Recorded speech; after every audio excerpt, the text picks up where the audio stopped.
everyone. Welcome to God, Sex, and Love. It's your girl, Miracle Sims. And tonight we're talking to one of my dear friends, Miss Summer Sims. No relation now, no relation. And I anticipate a very, very great, colorful conversation. So if you're ready for this, then stay tuned.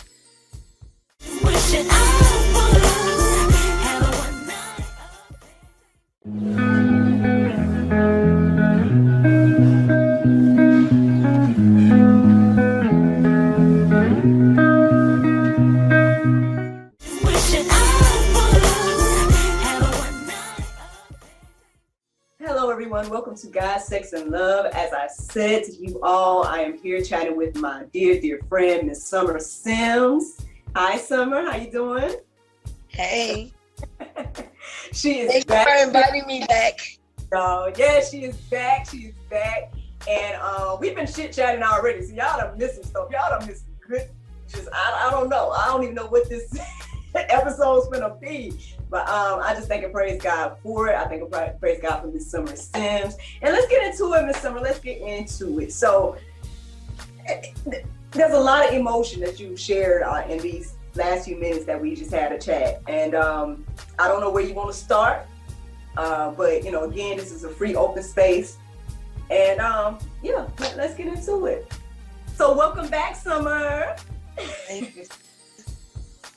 Well, I know you did. We initially decided to discuss my spiritual journey.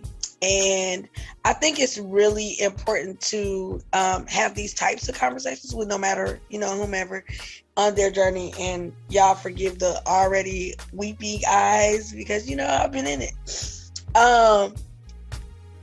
But we touched on a bit of things the last conversation about church hurts, things that when you're introduced to, your Christian faith, you kind of go in just kind of trusting everything, and not really understanding that the people in the church are hurting, growing, developing, learning, all of these things just like you.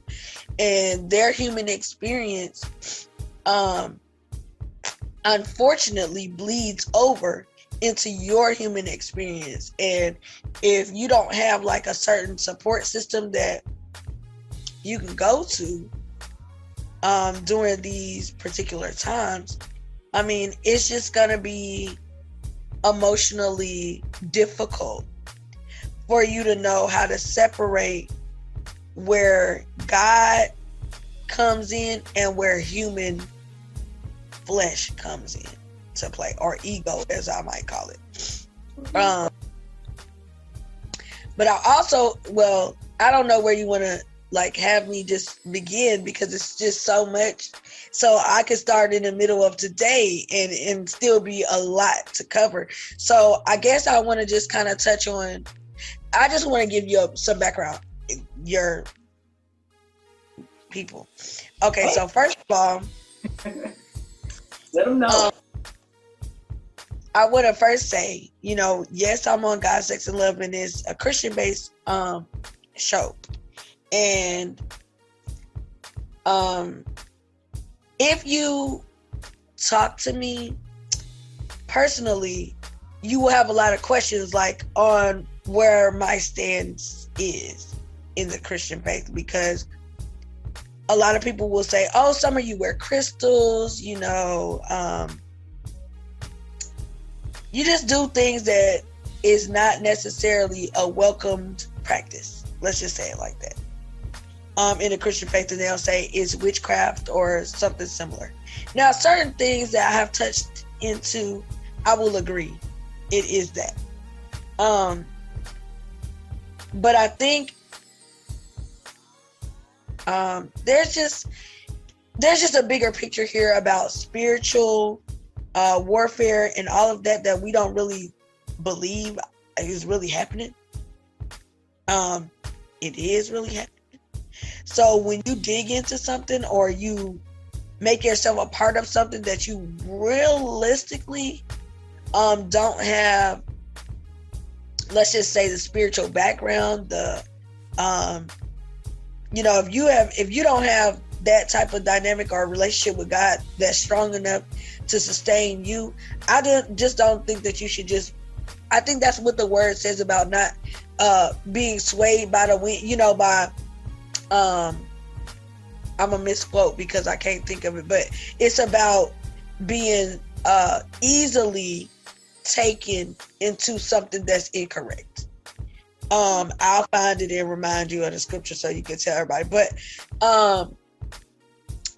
it's just like being easily swayed. All right, here's another one. Like how God says he despises lukewarm. You either hot or you cold, right? If you lukewarm, that means you're a fence rider. And God don't know what to do with somebody who don't have a decision to make. So spew you out, right?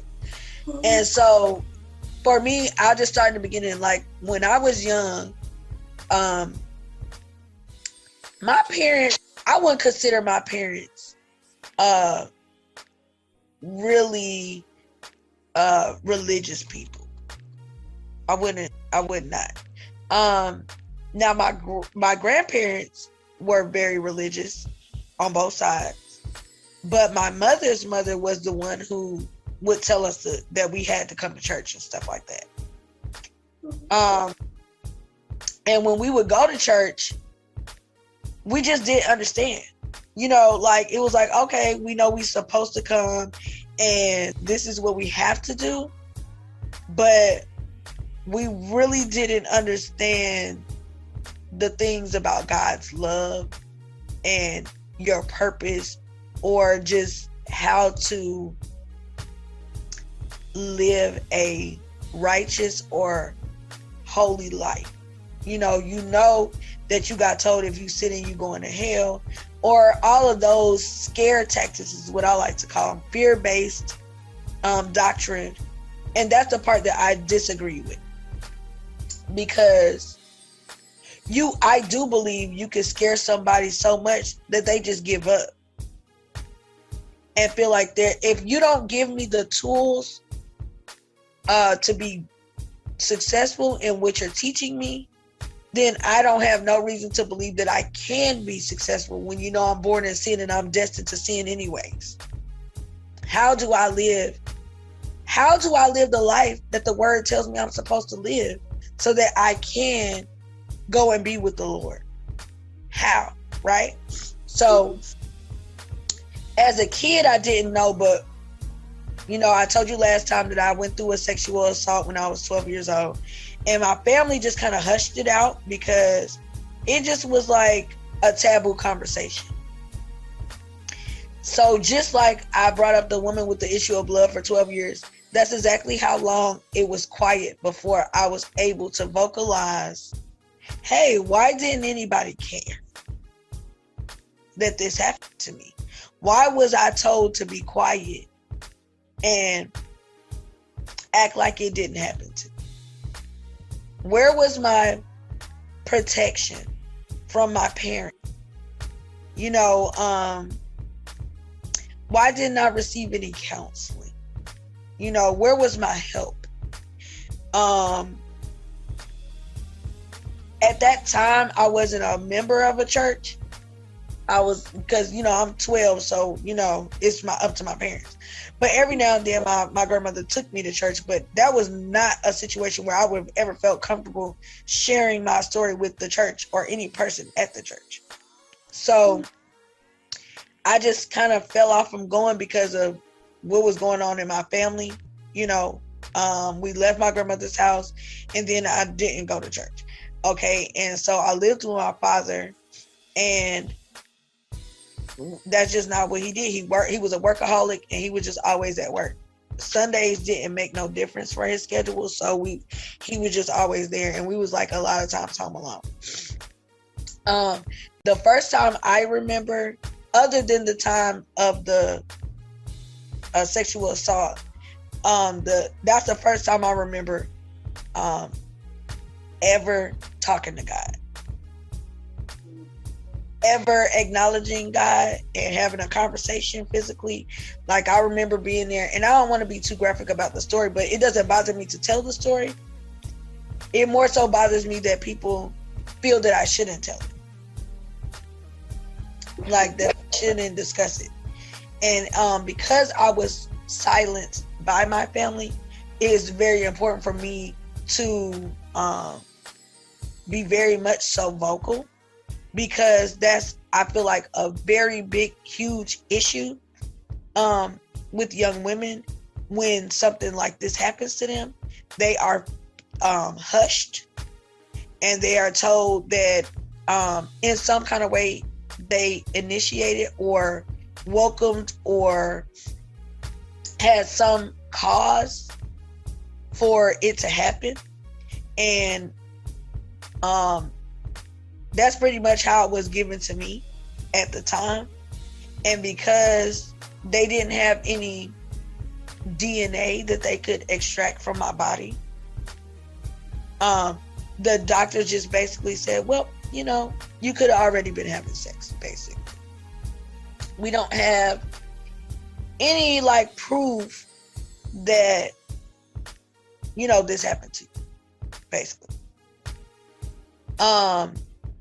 Moving on from that, you know, several years later, you know, I got, like, a lot of people in my neighborhood knew about it. So I got teased at school because they used to call me the rape girl, because it was just something that they just didn't, I don't think they understood the severity of it. We're in elementary school. Nobody knows. So I'm not holding anybody like to a terrible standard like that because they're children. But I think that it was just such a not talked about issue. This is in the 80s, early 90s. You know, nobody's really talking about it like that. So I think that that's more a bigger part to play than people just kind of being malicious, because I don't think that they understood how much what they did affected me. Right. But anyway, we left and moved with my dad away from my grandmother, because that's where I was living at the time. And after that, my dad was gone a lot, so it put me in a position to have the freedom to, you know, hang out more. And so I automatically thought that my value rested in my ability to be sexual with. And when I was 13, I was one of those kids who felt like you wait till you get married, you know, before you have sex and all of that, because this is a big deal, and God doesn't want that for you, and it was important. But my older sister skipped school and lost her virginity this particular year, you know, the next year after the sexual assault happened to me. And I just was pissed. I was like, you're such a slut. You know, why would you do this? You know, God doesn't respect you, you know.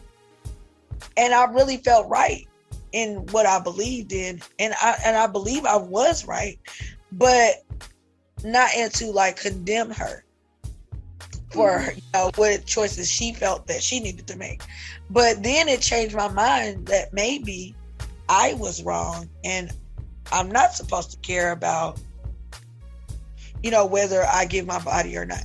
And I think it's important for me to note that neither of my parents, and it's not to bash them, but neither one of my parents were able to articulate to their 3 daughters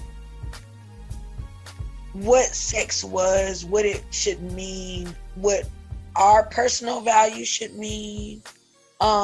These just simply weren't conversations that we had. So I was left to let the environment dictate my value, which had already told me it wasn't much. Okay. And so I let a guy, I was 13 years old, and I actually went to an 18-year-old boy in the neighborhood. And I asked him if he would take my virginity for me so I could have sex with the guy I was dating, the other little kid. Because my only knowledge of sex was my sexual trauma and porn. And everybody in the porn looked like they was having a great time. So I'm like, okay, well, that's definitely what I needed to be like on my, you know, real try. So the guy agreed, and he liked my older sister. So he was like, I'll have sex with you if you agree to hook me up with your sister. It's very, very disturbing. He was 18 years old. I was 13 years old. He had absolutely no reason to be physically, sexually, or any kind of way attracted to me or my sister, because my sister was only a year older than me. So if I'm 13, she 14, he 18. There was no reason that he should have, been a part of any of this equation. The boy I wanted him to make it feel good for was my age. He was 13 like me. So anyway, past that, of course, we have that moment, and it was just rape again, because it was rape in a different kind of way, and it taught me something different. It wasn't forceful, because obviously I requested it on this time, but I didn't know my body. I didn't know what to expect. The only knowledge I had was poor knowledge of, things, experiences and stuff like that. So after it, I was traumatized again. And I still went through with trying to have sex with the boy I had done all of that for. And it still ended up being like very painful and not good. And I was just like, never mind. So all of the things that I had done to get to that moment were just in vain anyways, right? Because I never even got to have sex with the person. I never had sex with him. So after that, I felt like, golly, how do I get somebody to like me? So I said, maybe I need to get good at sex, because so far every single interaction I had with a boy was sexually based. And so I was like, well, that's probably my downfall, and why, things, aren't going well, like dating wise. Mind you, I shouldn't have been dating. But now I'm all caught up. This is in the 8th grade. I'm all caught up in who I should have sex with and all of this stuff, right? So during the summertime of my 8th grade year, I met my oldest daughter's dad. And he had just kind of seen me around the neighborhood and decided that he wanted me. He was a senior in high school. I was 13, going on 14. He said, when you get to high school, I'm going to get you. And I was like, whatever, but he persistently pursued me. And when I did get to high school, he made every attempt to do, what he said. But it didn't work out. And I was dating another little boy that I really liked that was my age. And so that's where I was at. But after that, my boyfriend at the time broke up with me over a stupid party or something, whatever it was. But we broke up. And I was real sad. And my homegirl at the time was like, hey, such and such and such is having a hotel party, because it was real popular at the time for everybody to like rent a hotel, a couple of joined hotel rooms and hang out together. So she wanted to smoke weed. I did not smoke weed. I didn't drink. I didn't do anything like that. And I didn't even want to go. But she was like, please come. You don't need to be sitting here crying over this boy, blah, blah, blah. So I was like, all right, cool. So I get there. Everything is like a big party. Everybody's doing their drugs and their entertainment, and not me. So at the end, my friend decides that she wants to have sex with one of the guys at the party. And I'm like, well, I prefer that you didn't, because I don't want to and I want to leave. But it goes back to that initial moment when that sexual assault happened, that I felt like if I left her, she would be assaulted. So even though she wasn't being, that was my feeling, because I didn't trust men. So I sat on the floor in front of the bed she was having sex on to wait for her to get done. I'm 14 years old. And then the other guy in the room was like, why are you on the floor? Sit on the bed with me. I'm not going to hurt you. Well, we all know how these types of stories end, right? So he said that, but then proceeded to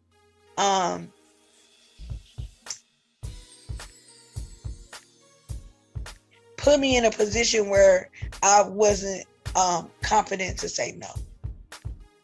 Like touching my breasts or, trying to take my clothes off. And I had already said I wasn't interested. So what do you do at 14 when an 18-year-old is telling you to take your clothes off and touch him in his private places and stuff like this? And as a result of that incident, I got pregnant. I had sex with him the one time and I was pregnant. And of course, everyone called me a hoe. Even my aunties was like, you ain't never gonna be nothing in life if you keep this baby. And so I really just was like, okay, let me figure out how I can get an abortion, because I don't want to be a nobody. I don't want to have this terrible life that everybody's telling me I'm going to have. And so I was like, okay. So I worked on trying to get an abortion. Now, in between this time, my mom was on drugs very heavily, so she wasn't really available for me. And my father had started dating a woman, and he had relocated to another state with his girlfriend and left us with our drug addicted mother. And so after that happened, after I found out I was pregnant, my older sister had just found out she was pregnant too. So both of us were pregnant within 2 months of each other, because our kids are 2 months apart. So I know this don't sound like this about a spiritual journey, but it really is. It totally is. It totally is. I don't even know if I told you these details of this story, but anyways, it's okay. You telling me now. It's all good, sis. So during this time, I found out I'm pregnant. My sister's pregnant. We're staying in a hotel because my mom was on drugs and she didn't have no place, like no stability or nothing. So that's where she was living. And so we are living there with her in the Motel 6. And one day she was on a drug binge and she ended up driving down a one-way road the opposite direction. Like if the road was supposed to go this way, she going this way. And she gets arrested and taken to jail. So it's me and my 2 siblings in this hotel. We don't know where our mother is. We used to her being gone, for maybe hours or something like that. Because the drugs take you away from home. And so that was not the big deal. But by the time it was time for us to go to school again, she wasn't there. It was like, dang, well, where is she? Well, my older sister decided, well, I'm going to step up and I ain't going to go to school today. Y'all go to school and I'll wait for mommy to get back. Well, we went to school. We got back from school and mommy wasn't there still. So at that point, you got to pay per day. We little kids. We didn't have no money to give them. We didn't know. Our dad wasn't there. We had no family. Okay, let's just call it what it is. We didn't have anyone. So my sister did that for 2 days and kind of kept the people from being able to get in the room. Finally, on the 3rd day, they was like, we're not doing this anymore. Y'all have to get out. And we was like, but we kids, we don't have no parents right now. Where are we supposed to go? And the manager of that hotel said, it's not my problem. If you don't pay, you can't stay here. So we were like, okay, we have to find somewhere to go. So we started calling our friends, like, you know, just the neighborhood friends that we went to school with and stuff. Hey, can we spend a night at your house? Blah, blah, blah. So my best friend at the time, her mother was like, yeah, sure, you know. She was a single mom too. She was like, yes, you know, you can come over here, spend the night. So we spent like 2 or 3 nights, I remember there, like a couple of nights. And she was like, hey, listen, I can't afford y'all. Y'all have to leave. And so we was like, well, where are we gonna go? You know, we don't have nowhere else to be at. And we girls and we kids. What do we supposed to do? She said, I don't know what to tell you, but you gotta leave my house. So we said, okay, we'll figure it out. But what we did decide was that we knew that the safest place for us was to be at school, because we could eat, we had shelter, and we had protection. But we still had all of our luggage and stuff that we had packed and was dragging with us every day, everywhere we went. So we was like, how are we going to go to school with our luggage? You know, we don't want the school to know that we're homeless, because we're going to get taken to the system, possibly split up from each other. And we just didn't know what to do.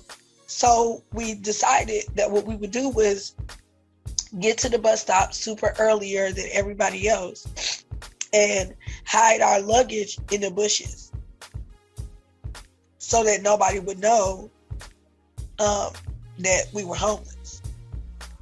And we did that for like about a week. And I'll be honest with you, I don't know. I don't remember like where we stayed in between the days, because it was just like all so much, you know. I just don't remember. It was just like lots of different friends. We would spend a night here, we would spend a night here, like stuff like that. And then finally we got in touch with my mother's mother, who we originally were living with when I started the story. And then finally she answered the phone to us and was like, you can, yeah, y'all can come here. So then when we got there, she was just very nasty. Your parents are trash, you know, y'all probably ain't gonna be nothing because they ain't nothing, they were never nothing. Basically tearing the hope, any hope that you have of being anybody or having any value about yourself, it was just gone. And this is the person who showed us church. So in my mind, I'm just like, well, I don't think I like God very much, because I've lived a very terrible life so far. And, you know, the people that claim to be in the church are not very nice. And not, you know, like, I'm a child. If my parents are on drugs or they're not doing right by me, how is that my fault? But it reminds me of the scriptures where it says that the sons will pay for the sins of the parents. And I'm like, golly, at the time, of course, I didn't know that scripture, but, you know, I'm just like, why do I have to keep getting punished for decisions I didn't make? I'm a kid. I didn't ask to be here. And yeah, I made some mistakes along the way, but I didn't really have that much guidance to make better decisions, or the protection to make better decisions. So it was just kind of like almost like predestined for you to not be anything.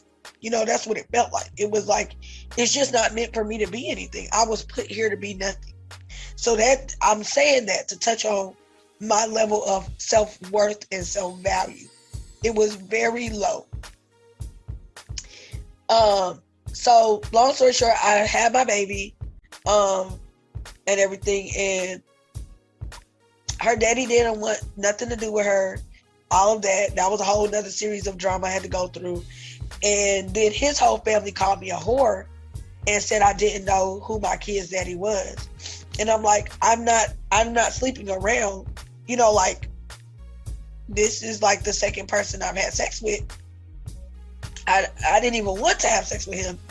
And now y'all are blaming me for the situation that I'm in, when I didn't feel like I had another option. Like, it's like, they're like, well, you didn't have to have sex with him, but you weren't in my mind or in my spirit when I thought if I said no, he will steal it. I had no choice. You either give it up willingly or it's taken from you. Period. That's the lesson that I had learned so far. And I'm 14 years old. So I don't know how much sense you expect me to have or whatever you expect me to have, but this is what I know. So I had my baby at 15. I was in the 10th grade. Everybody said, oh, I can't wait for you to drop that baby because we already know you having sex and we want to be next. So people did not talk to me.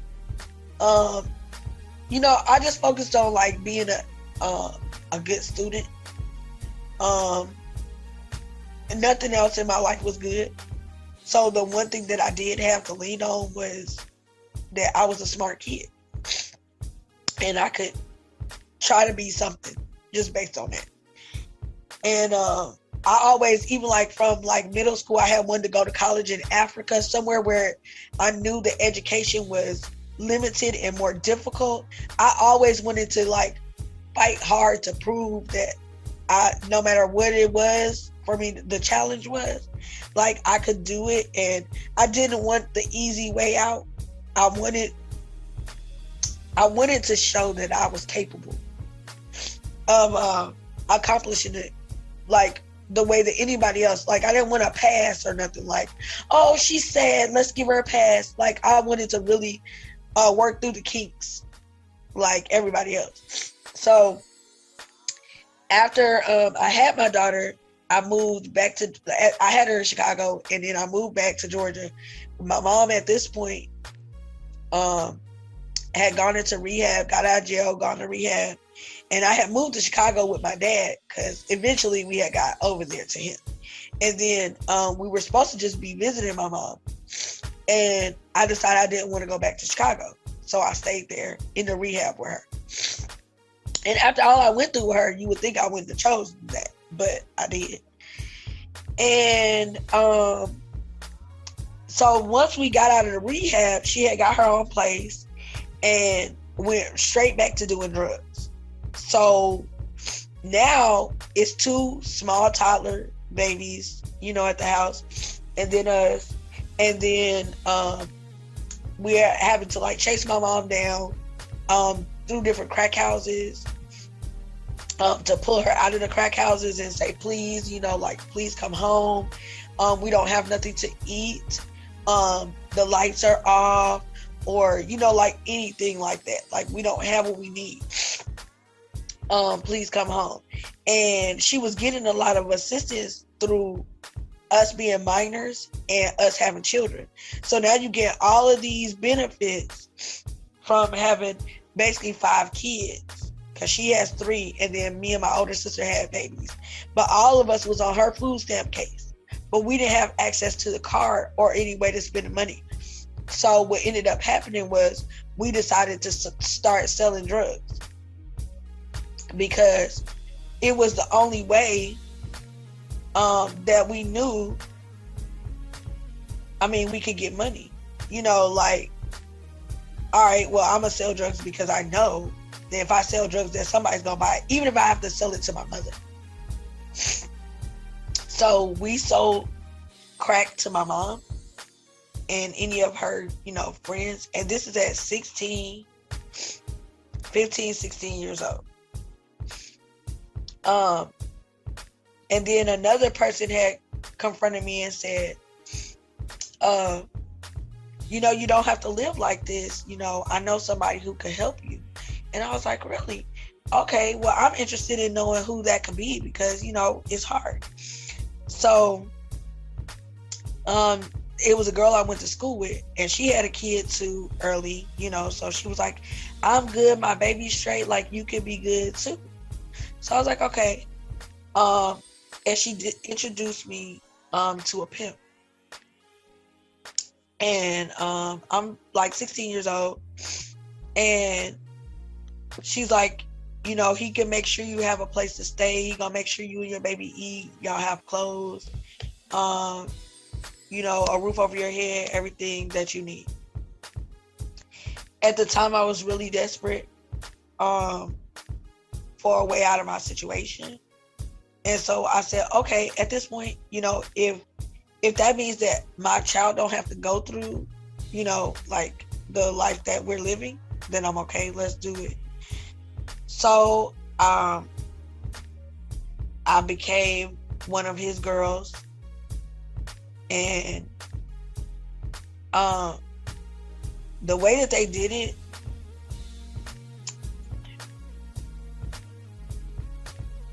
it's just very disturbing, you know. It's disturbing. But so what he did was he picked us up from the house, and then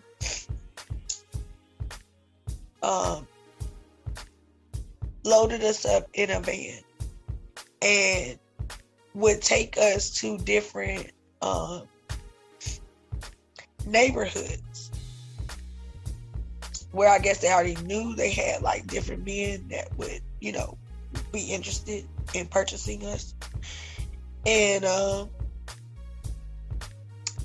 they would line us up.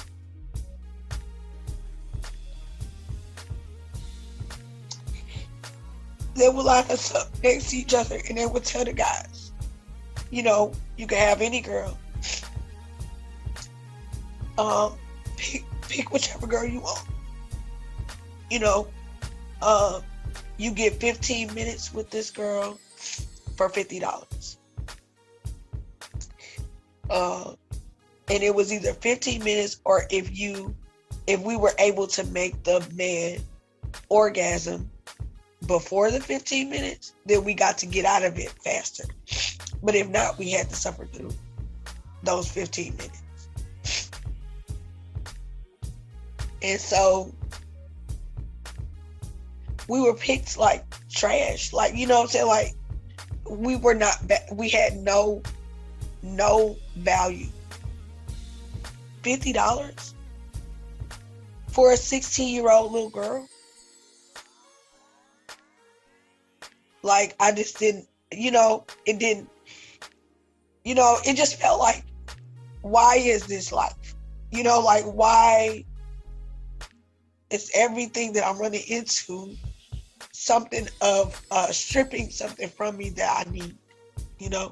Like, so the only way I can survive is if I give my vagina away for $50. At this point, just to say I have someplace to live. So, at this point, I didn't live with the pimp yet, but he was like trying to get me to move out, right? So he's like saying,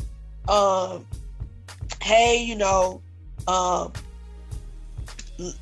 take you shopping, you know, like just little stuff like to try to like entice me. And I was like, well, you didn't make sure I had time to study for class and all of that. Like, you had me out 3-4 o'clock in the morning selling ass, you know, like I don't have time to study. So one night I just was so just over it, emotional, like broken, and I just ran out of one of those lineups, and I just ran out and ran back to the van because I ain't had nowhere else to go. So I went to the van. He was sitting in the van because, mind you, he had a wife, and the wife would take us up to the other men. And they had small kids and everything. Like, when I look back, it's just like such trash. Like, I mean, just sexual predators are real, and they out here with real families, and they out here pretending like they doing this to kids. They out here tricking everybody. You know what I'm saying? Like, you wouldn't even know they your friends, they your neighbors, they your church members, all of that that's doing these types of things to young girls and boys too, probably, you know. But Anyway, I ran out and I ran back to the van and I was like, I'm tired and I can't do this. And I want to go home. And I remember balling up in the floor of that car, not on the seat, on the floor in between the seats, and hysterically crying my eyes out. You know, just like, please, like, God, if you exist, for real, like, there's got to be a different answer than this one, because I can't live like this no more. And I think that was probably around the time that I really felt like I wanted to, like, just die. You know, like, what was my purpose? And I didn't see it. I had nothing to offer my kid. I had nothing to offer me. I had no one offering me anything. And nobody gave a damn, to be honest, about what happened to me. So it was very, very difficult to get out of that. But a little later on in the year, I ended up being able to find this church to go to that was in the neighborhood. And it was a white church. So at first I was a little reluctant to want to go to it, because in the South, you don't really want to go to white people churches. Well, not just willy-nilly. You want to know that they not racist and all that stuff. Because I already had like an encounter where I almost went to a KKK church and probably wouldn't be here today if I had made it there. But I went into this church and I was like, I want to be saved. At 16, I said, you know, if everything that y'all say about God is real, I need God, and God has to help me, because if not, I'm gonna die.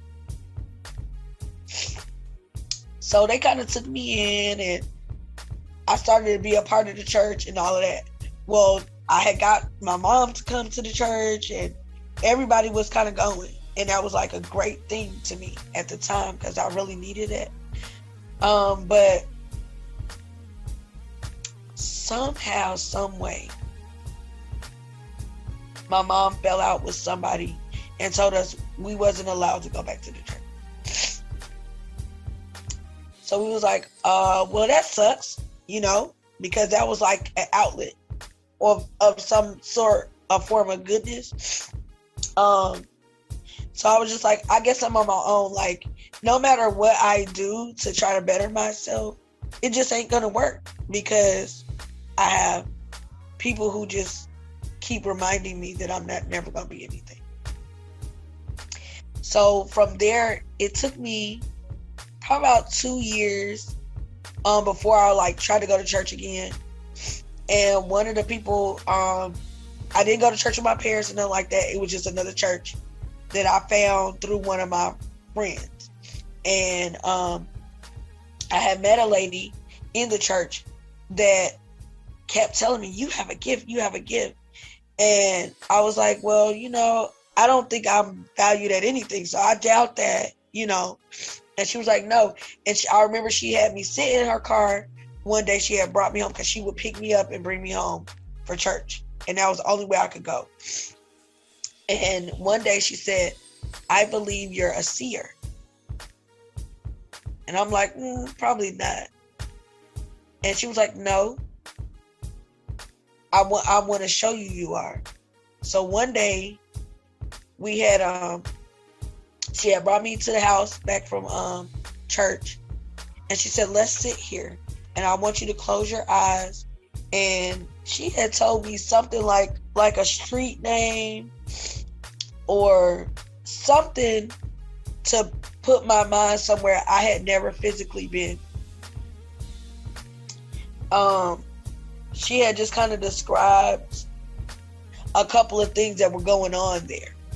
And she told me to close my eyes. And she said, I know you can see it. You describe to me what you see.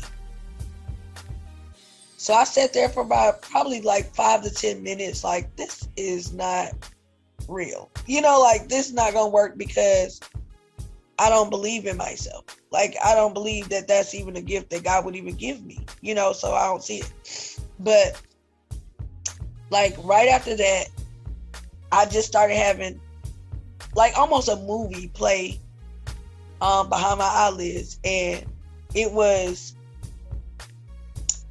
cars on the street, buildings, people, all of that, and I'm watching this happen. So she's like, tell me what you see. So I'm telling her, and she's like, I told you. All of the things that I had said was describe the place that she was talking about, the people, the incident, everything. Still, I was just like, she could have been lying, because I have no real proof of none of that. So I was like, whatever. A couple of months later, my best friend had gotten gang raped by some dudes. Now, right before the rape happened, I had a dream, and in my dream, I had pictured somebody close to me. I didn't see the girl, but I have two sisters, so I'm thinking it was one of them, not the friend. So it was like me really persuading this girl not to go wherever she was supposed to go. This is what's happening in a dream. So when I woke up, I was like, somebody's about to be harmed, but I don't know who it is.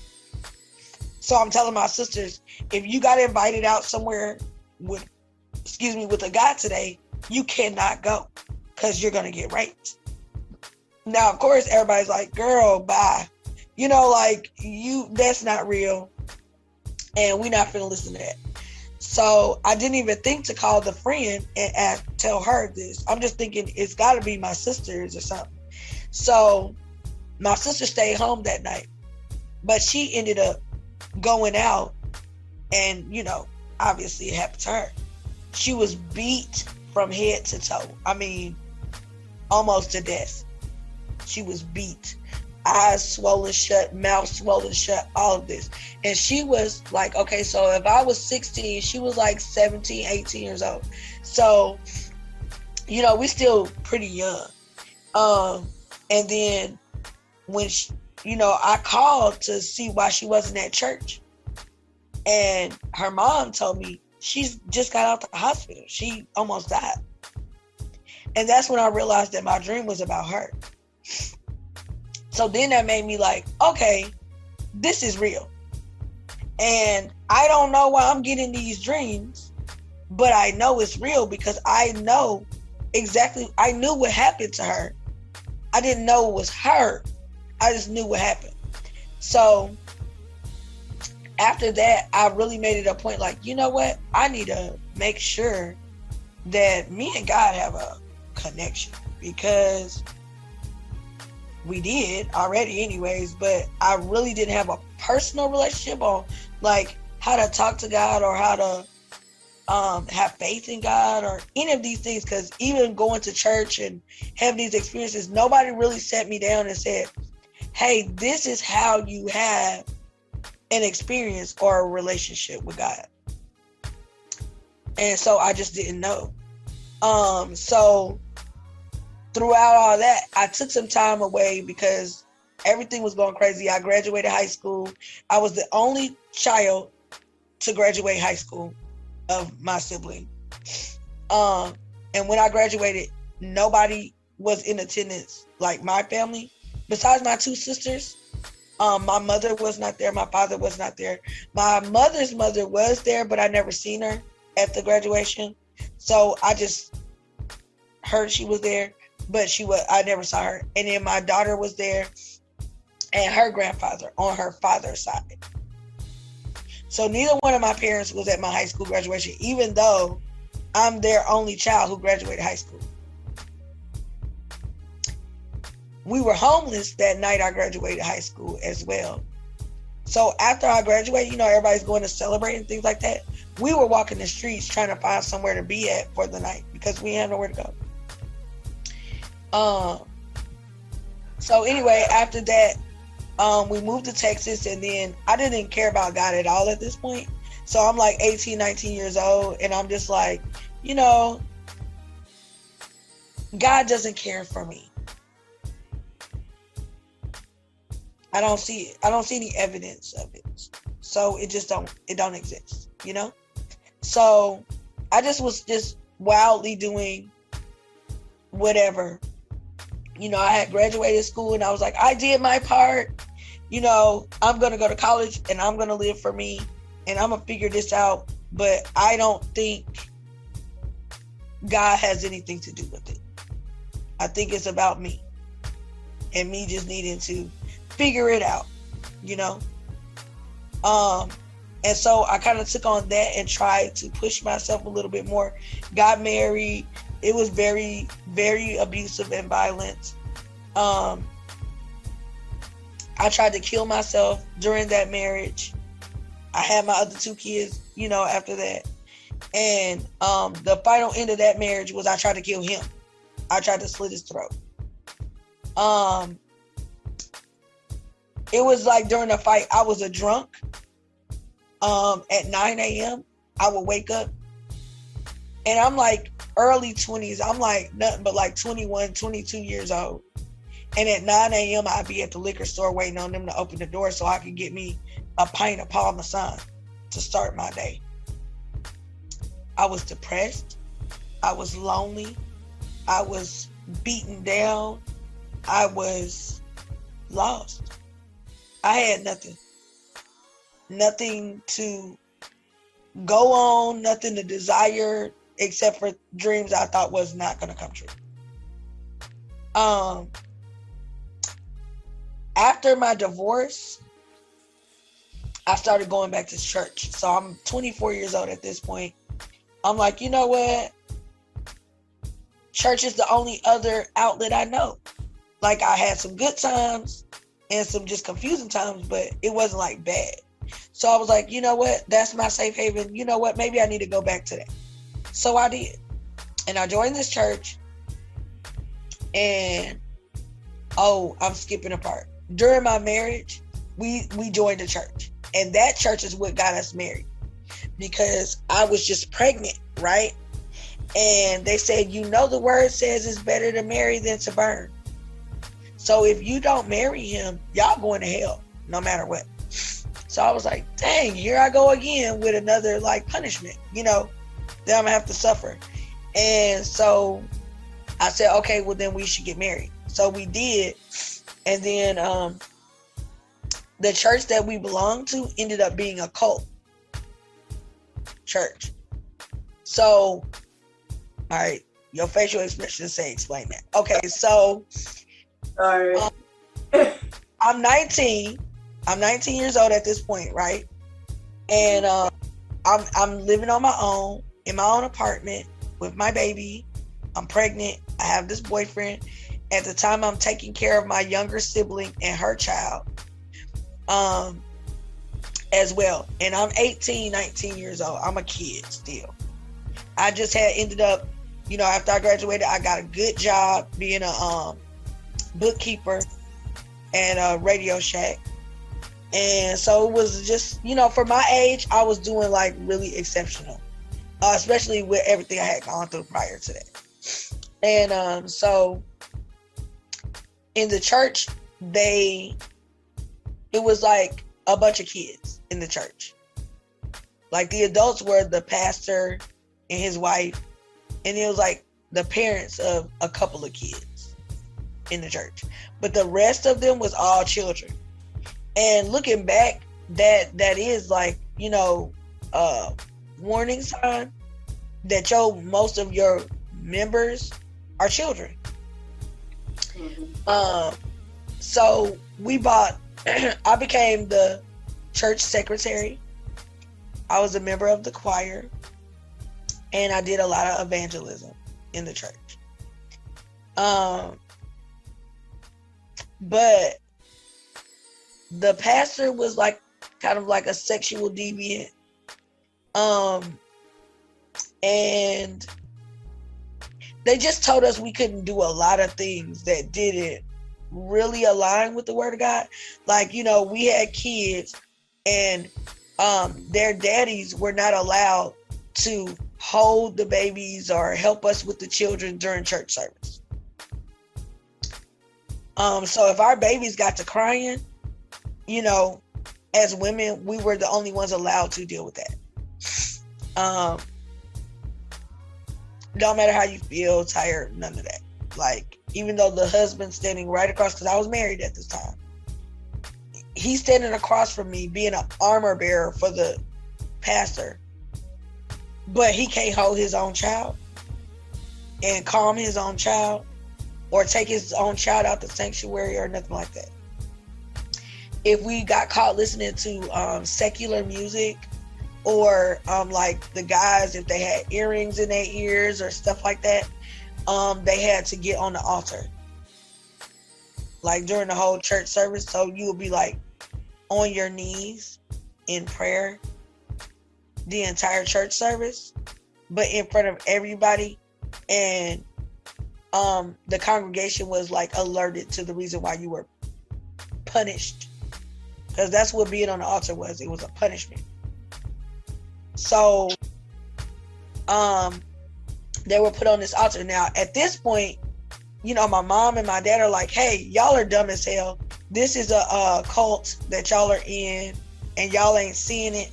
But for me, I'm like, because my little sister was in this too, you know, and for me, I was like, this is the only like family I feel like I have, because they cared. They said I wouldn't go to hell if I just did this.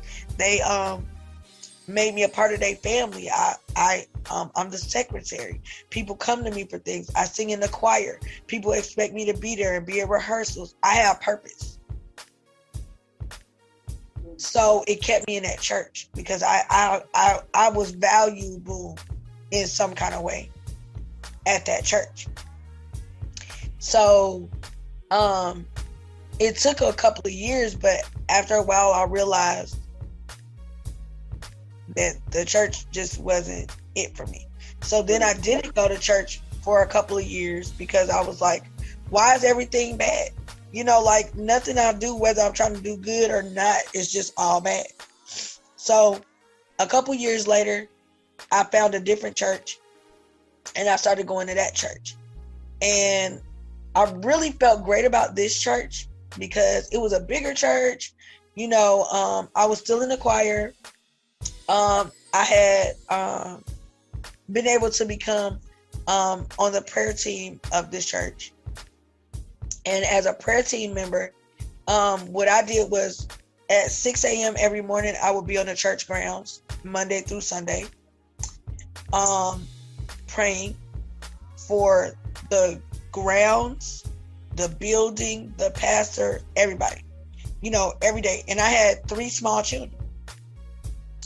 And everybody said, you are a horrible mother, dragging your children out of bed at 5 a.m. and taking them to church to pray for an hour. But I thought I was investing in my children some value, you know, like if God is all you can count on, because for me, that's the only thing I know to lean on. So yeah, I'm going to tell you, go to God, because I don't know nobody else to tell you to go to. So that was their experience. But you know, everybody else was like, you're a bad mom. That's child abuse. You know, they really came against me. And it's like, no matter what I do, this shit is wrong. Like, it's just going to be wrong. It's going to be wrong. You're going to say it's wrong. You're going to say I didn't do it right. But nobody is coming up to me and saying, hey, Summer, here are the steps. Like when I say have faith, here's how you have faith. You do this, you do this, you do this. It wasn't nothing like that. It was have the faith of a mustard seed in the conversation. How? How do you tell somebody to have faith of a mustard seed? How do I do that? How do you tell me if I don't do that, I'm gonna live in sin and go to hell, when you can't tell me how not to live in sin? Help me. That was the thing. Help me. I'm doing everything that I can think of to do. You said pray. I'm here every day. You said don't fornicate. I ain't doing that. You said don't curse. I don't do that. You said don't drink. I don't do that. You said don't listen to secular music. I ain't doing that. I'm raising my kids. My kids went to Christian-based daycare and charter school that was all aligned with the church. Like I said, I'm in the choir. I'm on the prayer ministry. I clean the pastor's home every 2 weeks. I was over the homeless ministry. So that was like a lot of evangelism that I did. It was a lot. I was very heavily. If anybody who knows me today, if I was to tell them I didn't cuss, would look at me like, you're a liar. Cause I know I have a potty mouth. But I didn't do anything. I said, okay, it says don't do this. Okay, won't do that. Okay, don't do this. Okay, won't do that. I kept taking the don't do's, but I didn't get enough of the what to do's, if that makes sense. So all the senses.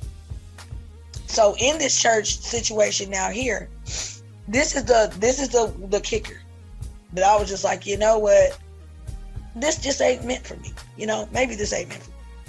So I told you how heavily involved in this church I am. And then it was a guy who was over he was a youth minister. And he was interested in me and dating me. I'm a divorcee with 3 kids. I'm 25. And, I didn't really have a lot, but, going for me really, besides me being just like a woman who just wanted to be a better person. And so he wanted to date me, but he was a virgin. And so he was kind of like an orphan kind of situation. He was like around the same age as me, but like some of the women in the church had taken him in like a son. And looking back, I think they were homosexual women just living apart but having that relationship, because it was just weird. But anyways, when they found out he wanted to date me, they told him that he could not date me because I was ruined. Lord help Jesus, help me. It's a story right now. I know, I'm so sorry, but I hate to make it bad, but this is just the true series of events. So, they're like, no, and he was like, I like her, and I feel like I'm a grown man. I could choose if I like her. So he did, and what they did to punish us was they kicked him off of the youth ministry because we did end up having sex and dating. And I guess he must have told them because I don't really know how they knew. But apparently he told them, and then they punished him because they said that I would just be coming in to try to use him for his money.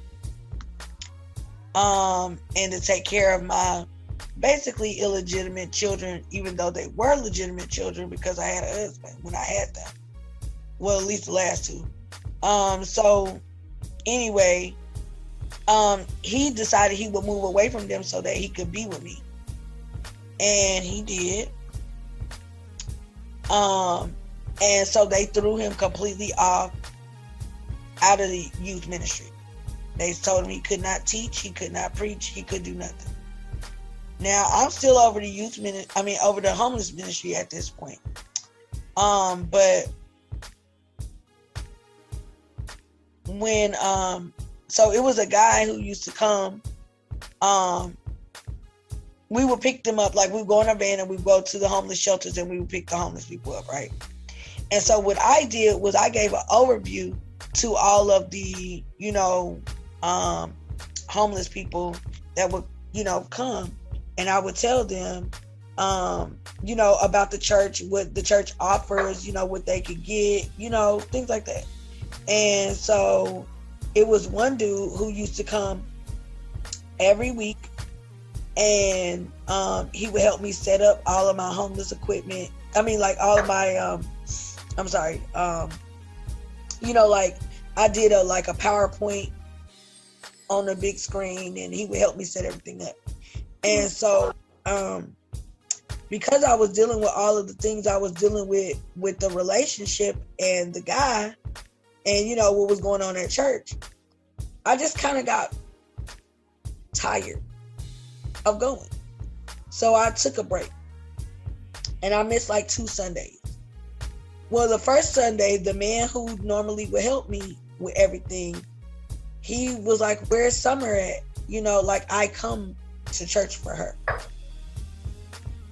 And so everybody at that point was like, what? No, you don't need Summer to be here, to come to church. This ain't about her. Which it wasn't, but that's just what this person would do. And he would always ask me if he could come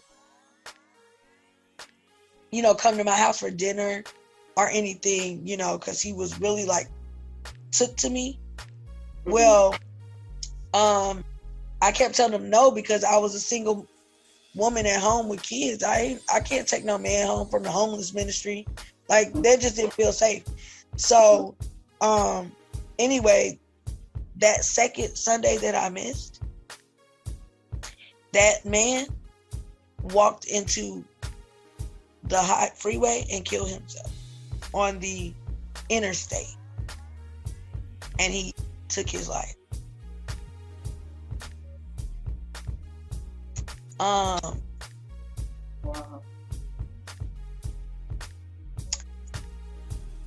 I didn't know what to do with that. Like, God, here's another blow. Woo, you good at sending these blows at me. Like, okay, like, I'm just taking a minute for myself, and now you telling me because I didn't stay faithful to showing up that somebody took their own life? So I don't even get a break, like, because now I got to get blamed for this because the whole church blamed me. So I'm like, I don't understand. I just don't understand. I don't get it. I don't know how I could have saved this man.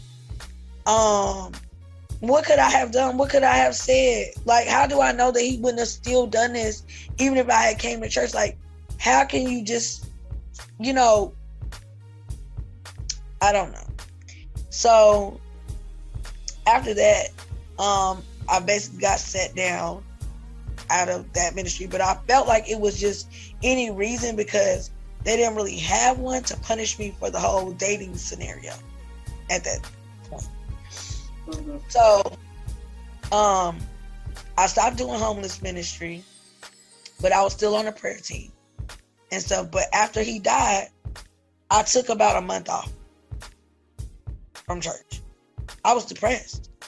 I didn't know what to do. I didn't know that I needed or wanted to help anybody anymore. I didn't know that I could handle that responsibility or the pressure or, everything that was coming with that burden. So when and then my relationship with the guy had kind of split up by this point because it was just too much attacks from every side, and it just was hard on us. We was young.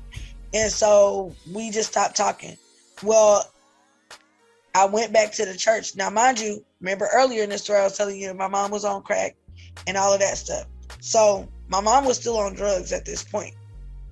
And these are all the things that's going on that nobody at the church knows about. That my mom was like telling our family members that we weren't taking care of our kids, that CPS was about to get them, that we weren't feeding them or clothing them or stuff like that. And she was doing that so that people could send her money or donate to the cause. And it was just, we needed a babysitter maybe while we went to work or something like that. And that's how, she would even have them, like during the day. But we didn't have no choice, like either go to work and let your mom babysit or be homeless. Like, I didn't have not a lot of choice. So, and in between this time, my mom was very, violent, so she kept going back to jail a lot of times in between this time.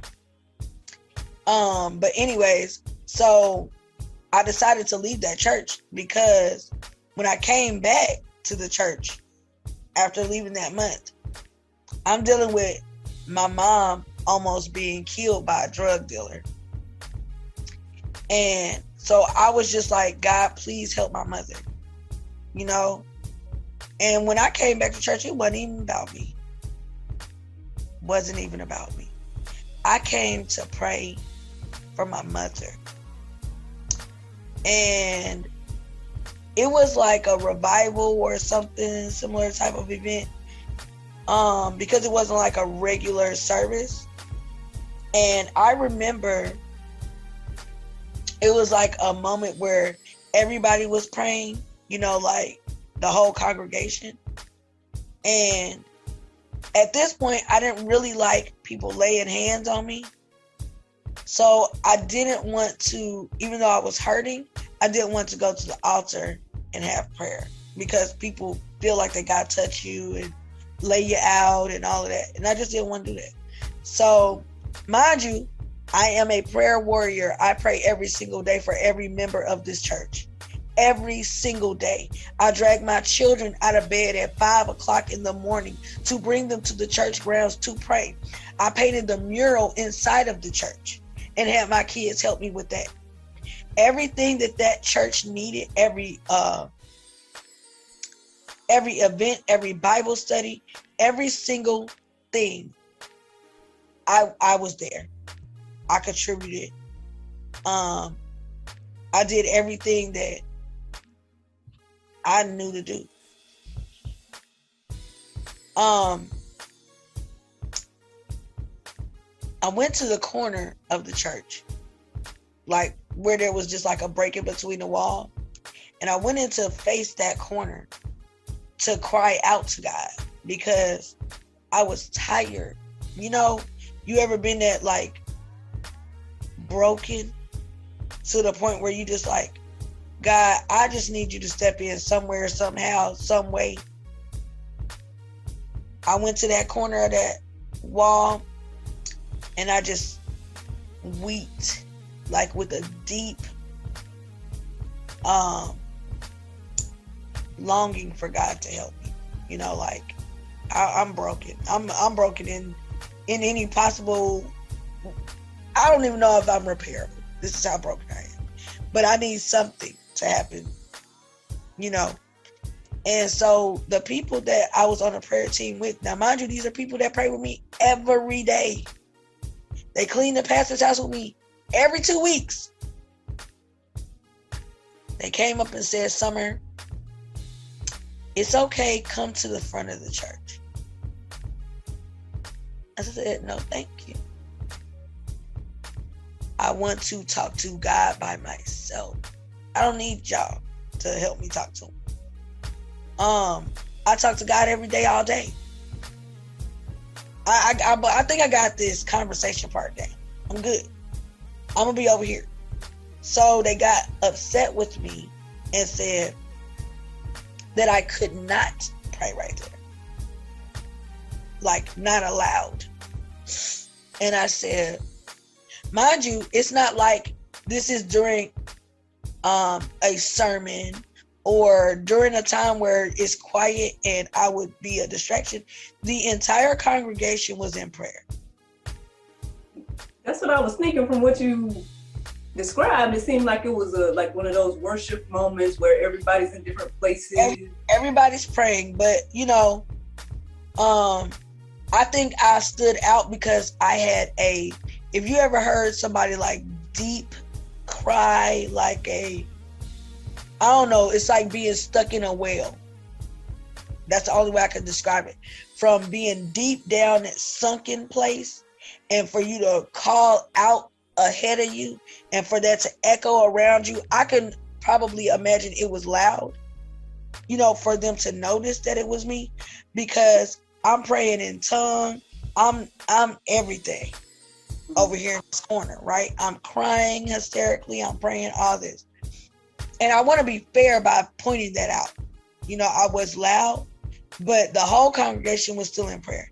And I feel like if you try the spirit by the spirit, and you actually know that I pray with you every day.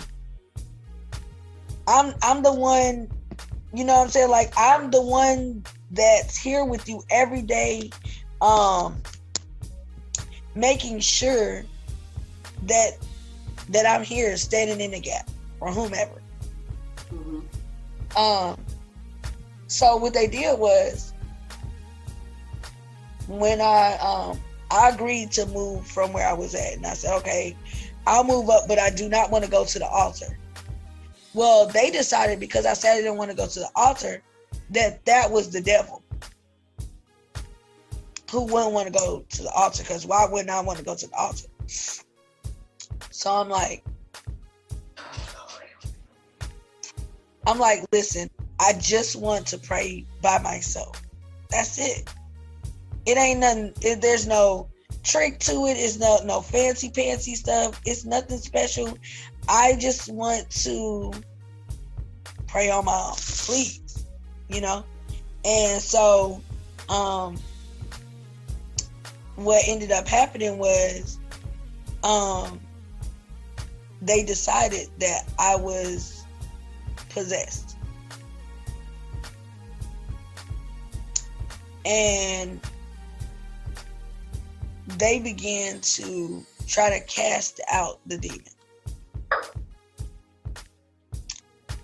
That wasn't there. There was not one. Okay? But they proceeded to cast him out. And so at this point, you know how small I am. You know, like, I'm, for every one of y'all who don't know, I'm 4'11" and I'm 120 pounds. And I've been pretty much that same size for a long time. So I'm around this size, maybe a little bit smaller. And these are big ladies, you know? And so what they did was they decided that they had to hold me on every side so that they could cast this demon out. And so they started speaking to the demon, and they're saying, you know, tell me your name, and you know, like, you must speak to me. Now I'm gonna tell you the couple of issues that I had with this before I get into what they did. First of all, if you have ever been in a situation where a demon is cast out of somebody, you cannot, there's rules to that. Okay? First of all, you can't just do that at any spiritual state. Like any point in your spiritual walk. You can't just be like, oh yeah, there's demons out here, I can cast them all out. And you're not equipped to handle the stronghold of a spirit like that. If a spirit is strong enough and demonic enough to grab a hold of me, where I am not in control of who I am, you gotta look at the logic behind the people, right? Okay, so if the demon is attached to me, where I could come in and pray with y'all, that's gotta be a strong demon. That I could sit in the midst of prayer warriors every single day and pray during the service. Like, so while you're sitting down at your early morning 7 a.m. service, you done got your coffee, you ready to get your word, guess what? While the preacher is preaching, I'm praying for both of y'all. In the, there was like a crawl space above the pulpit, and it was literally a crawl space. So you had to be on your face to pray. So I'm just putting these details out here for you to know. That's got to be a strong demon for the pastor to not notice them.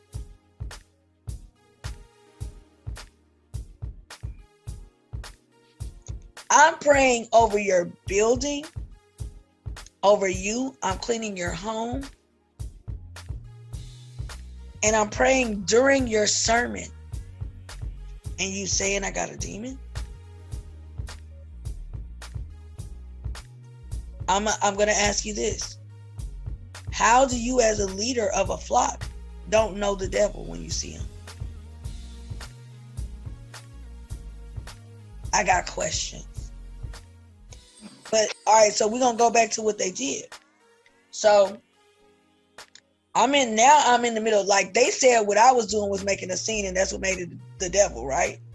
But you bringing me into the center of the congregation and saying I have a demon isn't distracting. And there were children in the congregation and people who have not been saved. So why would you exercise a demon in front of children and in front of unsaved people or people who the demon could attach itself to? Do that make sense? It don't make sense. So they're holding me and they're telling the demon, tell me your name. You know, you must, you know, you have to acknowledge me, you know, all of these things. So at this point, I was already sad. I was already like kind of hysterical anyways in my like emotional breakdown. And then now this is going on and I'm like, I can't get a break. Damn, I can't get a break. Like, I just don't even know why y'all are over here messing with me. Like, just please leave me alone. Go pray for other people. Why are you bothering me? So I'm telling them, I'm not possessed with a demon. Yes, you are. Blah, blah, blah. You must acknowledge me. All this stuff. So then, after that, I'm like physically trying to break free because they are holding me like if you could imagine like somebody over here like this, somebody over here like this, you know, they holding me. And so I'm like, okay, I gotta get free, you know. So I'm like snatching, you know, like any normal person would do. If you are holding me and I'm saying, please leave me alone, let me go, they're saying that's the demon fighting them, not wanting to be cast out. And I'm saying, no, this is a human person saying you're holding me, you're grabbing me, you're restraining me, and I want to be let go and left alone.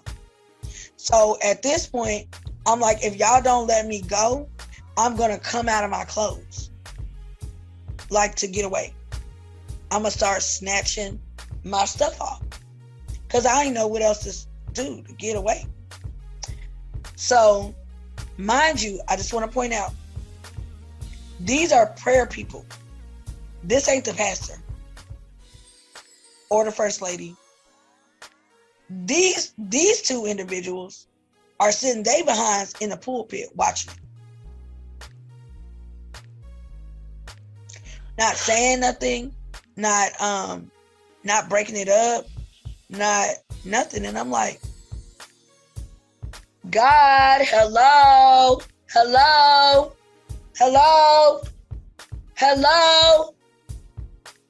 So we just not talking to nobody around here, or what's going on? Because I know what I know, and I don't see how these people don't know that. You know, like I don't see how they don't see it. So finally, the pastor says, get her out of here. Get her out of the, you know, sanctuary. So we go into the hallway. When we get in the hallway, they sit me down in this chair. That's when they let me go because they like literally drug me out. And then we get into the hallway area, and it was another church member that knew me very well. And she had went like the long way around to get to where I was. And she was like hysterical, like just apologizing and hugging me and saying she was so sorry that was happening to me and all of that. Because I was like, I'm not possessed. You know, I'm still crying and everything. I was like, I don't have a demon. I'm not possessed. Why would they do this to me? I didn't do anything to them. You know, like, why are they doing this? And maybe 10 or 15 minutes later, the pastor came out and was like, are you okay?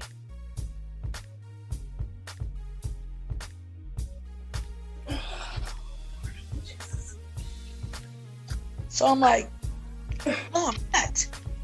I'm not okay. And I will never set foot in this church again in my life. I don't care if this building burns to the ground directly. For what I've been through, I don't ever want to come here again. And I did not go to church for maybe 5 or 6 years after that. And then when I went, well, all right, I take that back. Before I didn't go to church, but I also was angry with God. And I said, you keep not speaking to me like you've been doing, and I'm gonna stop talking to you. Because I was angry. All I had tried to do at this point was the right thing. You know, I didn't know what the right thing was besides read your Bible. I read it cover to cover multiple times. I still didn't know what to do. So during this time of me like taking a hiatus basically from God and saying, you know what? I'm mad at you. I don't want to talk to you. I don't want nothing to do with you. I didn't say I believed in the devil or nothing opposite like of God's existence. I just didn't pray. And I was angry. I was adamant. If you talk to me about church, I didn't want to hear it. I don't want to come. I don't want nothing to do with it or none of that. So after all this, I went into another real deep depression because I ended up losing some stuff, and I moved in with a friend, and I was living in her basement. This is around the time that I met you. I was living in her basement. And this is why I don't think that you understand how when you came into my life, at the time that you came into my life, and how the changes that was made, because I was at the end of all of this story when you came into the picture, right? So I'm living in this basement. My kids are, like sleeping on the floor in this girl's house. It was like a very not good situation. Okay. And I just I was so embarrassed of like living like this, that losing everything, like living like this, that, I just didn't want nobody to know, like it was very embarrassing. And so, anyway, I started dating the guy I was dating at the time. And he was kind of like an outlet for me because I wasn't praying. He didn't have like a real prayer life. So I didn't have to worry about being interrupted with, church and prayer and all that. So, he just took me out drinking all the time. And so he fed, it was already a area that I had used before to try to, fix, numb myself from issues. So he was kind of like my escape, where I was able to not ask God for nothing. And he was a wealthy person. So he took me on trips. He took me out the country. He showed me a lot of different things, except for that value thing. He gave me material things, took me places, showed me things, but he still treated me like I didn't matter. Like I didn't have any value. Somewhere in this point, like I was really depressed. And things just continued to like happen. The girl's husband's mom had got real sick, and he thought she was gonna die. And so I'm in the basement, I don't know, just in the basement, just sitting, I guess. And then they come down there in tears, and they were like, Summer, we need you to pray for me and my mom. Mind you gotta remember, I ain't been praying or talking to God for a couple years at this point. but they knew my history. So they were like, we really, really need you to pray for us right now. And I'm like, me? Why would you ask me? I never pray. We know you know God. And we need you to pray for us right now. So I'm like, almost embarrassed to pray. It had been so long. So I'm like, all right, well, whatever, you know, let's see if it works for y'all, because it sure ain't been working for me. So I get to into my prayer in a really, really, you know, fervent prayer. They crying, I'm crying, everything. So I know God moved in that moment. And that was the first time I talked to God again. Then I would say then I started going to church again and trying to like, okay, I missed my relationship with God. It woke that back up. And I was like, you know, I need this and I need that in my life. You know, I'm gonna find me a church. So I went to this church, which was another like kind of white. It was like a mixed church, but predominantly white, like white ministers and all of that. And it's nothing against white people. I'm just pointing this out for a reason. So when the Mike Brown situation happened and we started seeing a lot of the shootings and deaths, you know, going on, this church wanted to, like, this is what's going on in the news, but this church decided to, instead of talk about that, they decided to talk about how Christians were killed, and, you know, like in the biblical days, for being Christians. You know, they were attacked and murdered for their faith. And honestly, it pissed me off. It pissed me off because who was sitting in front of me was a white man with his arm around his son, kissing him, enjoying him, loving him, and sharing a service about God with his son. When me, as a black mother of a black son, could not give my son that with the same level of comfort that he could give his. Because while you feel like you get to hug your kid right now, while we talk about Christians being killed in the biblical days, when there are people being killed in the today days that you ain't even gonna mention, what do we come to the church for if you gonna act like what we live with outside of this church ain't going on? I was again tired. I'm tired. Y'all are ridiculous at this point. I'm so sick of church.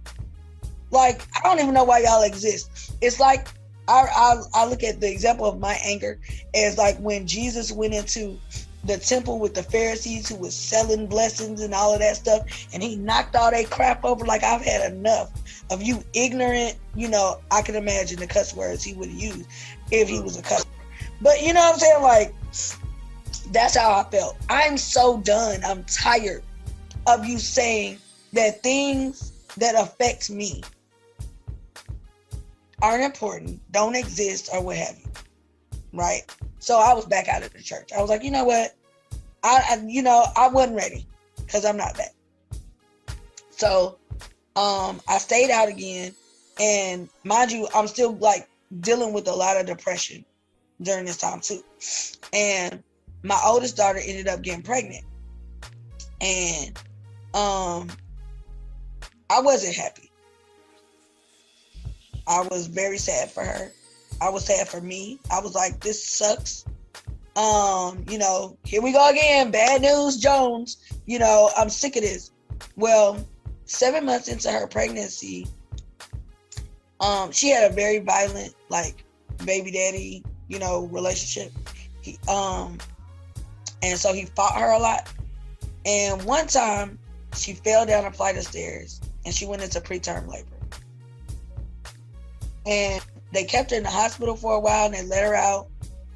And then When she went back for her regular appointment, there was no heartbeat. So they kept her and they said, "We're sorry, your baby is dead." And unfortunately, because of how far along you are, we still have to admit you and you have to deliver this baby. So as a mom, I don't know what to give you. I don't have nothing to give. I'm emotionally drained. I don't have nothing emotionally to give you. This is the worst thing could ever happen. I don't know how it feels to lose a kid. I don't know. But I could just say that I don't even know if I'm strong enough to help you be strong enough to deal with this problem. So after I weeped the whole delivery and watched her hold a dead baby for hours on hours on hours and try to make me hold the baby, she was like, "You hold the baby now." And I was like, "I don't want to hold a dead baby. No, thank you." But she made me, because "You're not holding your grandchild. You're not holding your grandchild." And I'm like, oh my God. I just like, why can't I just die already? Like, like, why am I still here for this shit? I'm so over it. Like, I'm just like, I can't catch a break. It just felt like, like, why? I just couldn't explain it. And so then I had to look at her be sad every day. And then I couldn't do nothing about that. And I was like, go to counseling, do this. I'm like just thinking of anything. Like, as a mom, you don't want to see your kid going through this, And she was grown though. She was like 21 or something like that. But anyways, one day, it had just overtaken her to the point where she didn't want to live no more either. So she went down to the same basement where I'm sleeping at, and she took an extension cord and she wrapped it around the top of the beams, at the top of like a finished ceiling, and she hung herself from the ceiling. So I was upstairs painting while she's hanging there. I didn't know.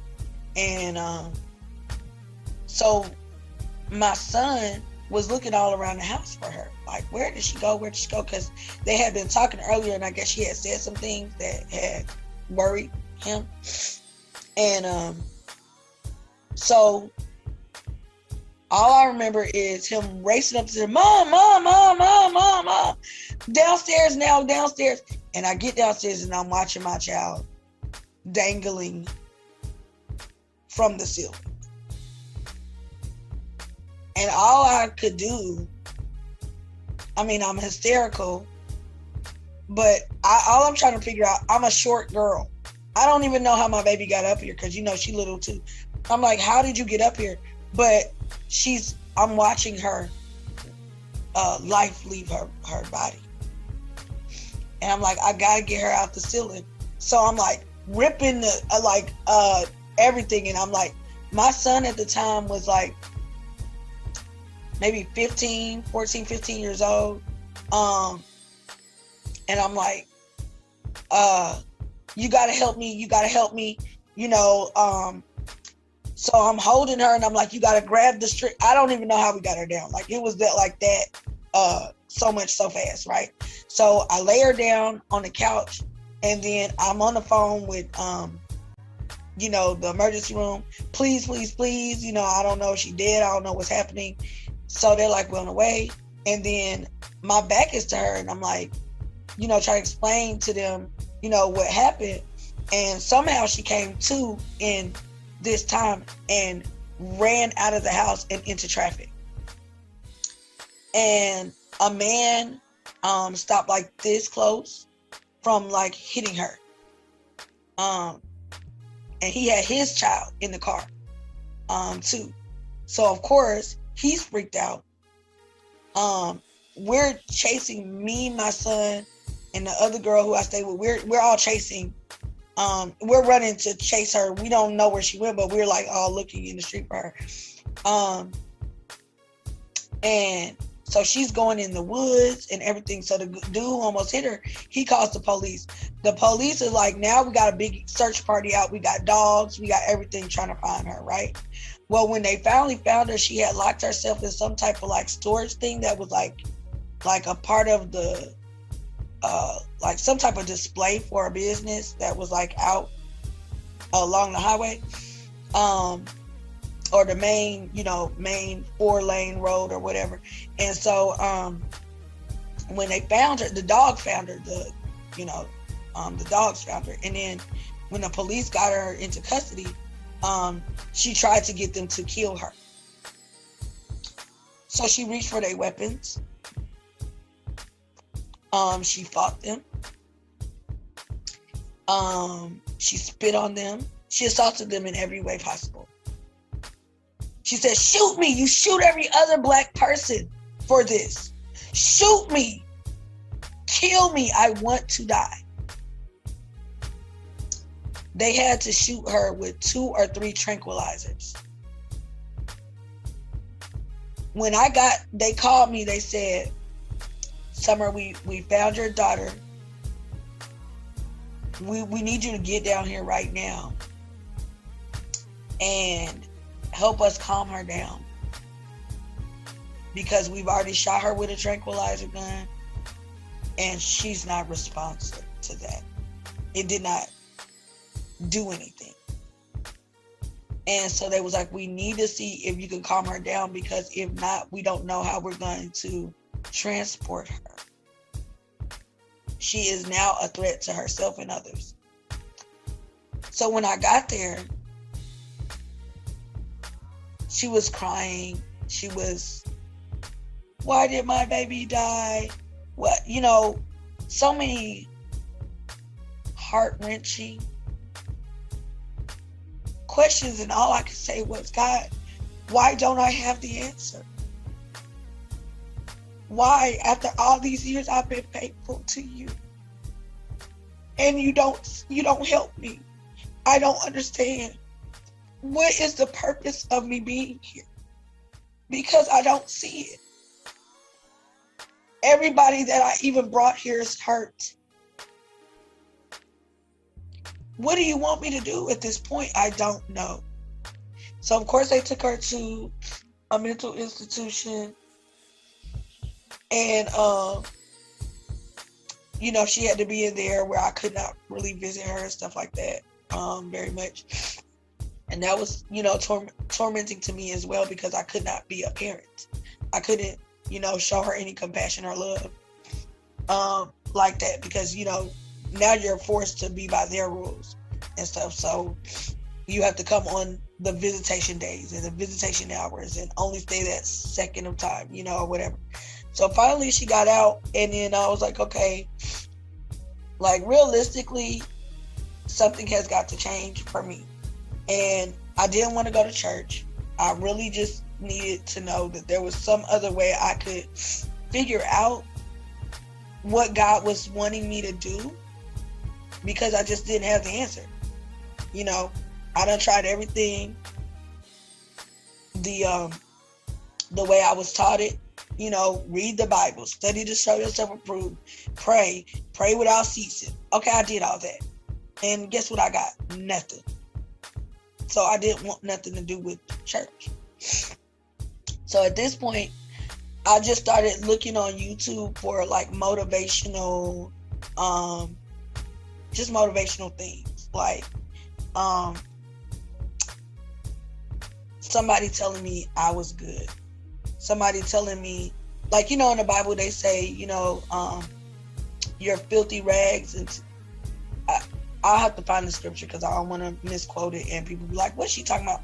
But it's something about filthy rags. So I'll find it and I'll reference it. But I didn't want to hear about me being filthy rags or dirt or anything that wasn't good. Like, I wanted to know that when I was created in the image of God, that's what made me good. Even though I was born in sin, that didn't make me bad. And I needed somebody to tell me that.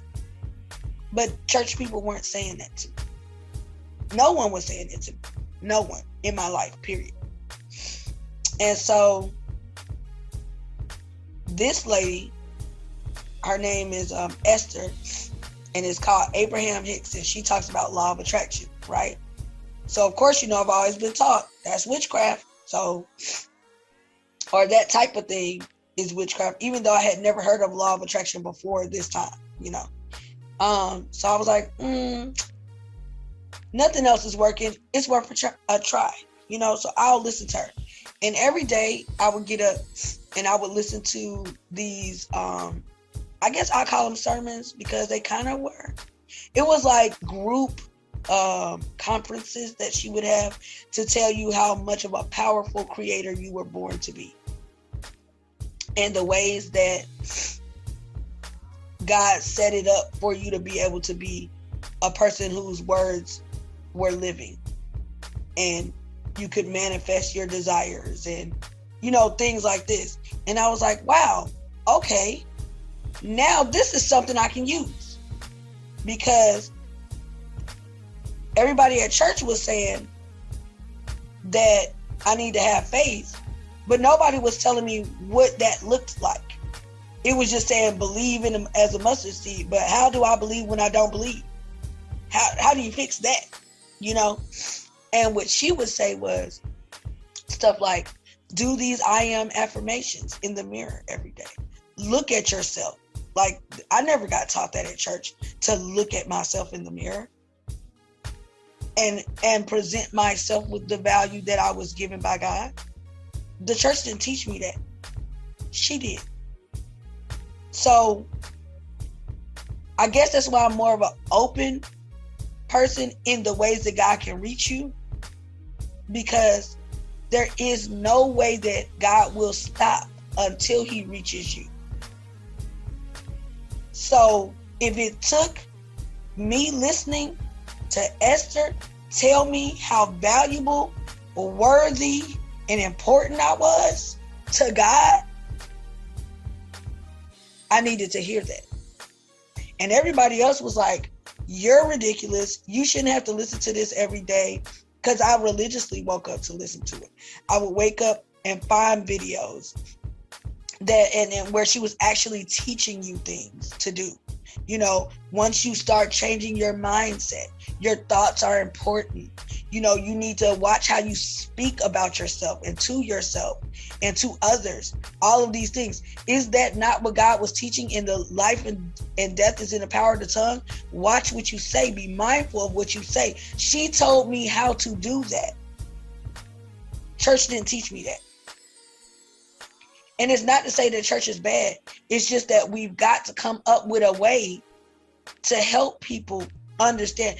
And we don't come into this world or into this journey remembering. I'm going to say remembering because I do believe we come here with the knowledge of, but due to experience on the journey, we forget, you know, how to implement or exercise maybe.